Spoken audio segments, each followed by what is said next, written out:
Hey everybody, Terry Daniel here. I had to dust off my webcam for this one. It had been so long since I've done a YouTube video, but it's good to be back. And first off, I want to promote my new mini podcast that's out there. It's called voiceoversermons.com.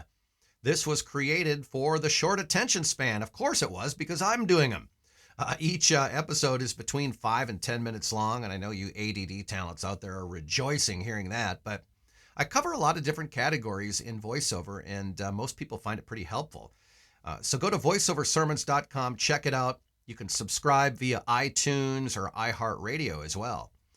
So I wanted to get that out of the way. Let's talk about the truth about voiceover demos. I did a video like this maybe 4 or 5 years ago, and there was some great factual information on there, but it looked like hell. So that's why I'm doing it again here. First off, it's very important that you never, ever produce your own voiceover demo, especially if you're first starting out. Always hire a coach. A coach can help you kind of decide what your niche is going to be in the marketplace. They can help you with all the scripts. They can train you on how to read the scripts, and they can assist with variety on the demo. You don't want to produce it yourself. This is the equivalent of an on-screen actor pointing their iPhone out and taking their own headshot like a selfie and sending it into a talent agency and saying, hey, here's my headshot. Are you interested in representing me? No, that's the kiss of death, and you don't want to do it that way. If you're an on-screen actor, an on-screen actor, of course, is going to hire a professional photographer. This works the same in the voiceover industry with voiceover demos. You should always hire a professional coach to help you with it. Variety is key on a demo. Some of the demos out there, there's some great ones, but the not so great ones, it sounds like the same read throughout the whole demo. The talent might as well have been reading from the same script. And that's a big issue because you want to make sure that every clip on the demo sounds a little bit different. It doesn't mean that you have to do all these crazy characters or impressions or anything close to that. Not what I'm talking about at all. I'll give you an example. One clip could be kind of a folksy, everyday guy or girl kind of a read. Maybe the second clip is a little more comical and sarcastic. Maybe the third clip has some really good energy to it.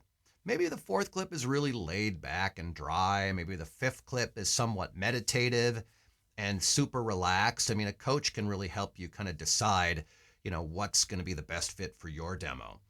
Each demo, depending on if it's a commercial or narration demo, needs to be around a minute long.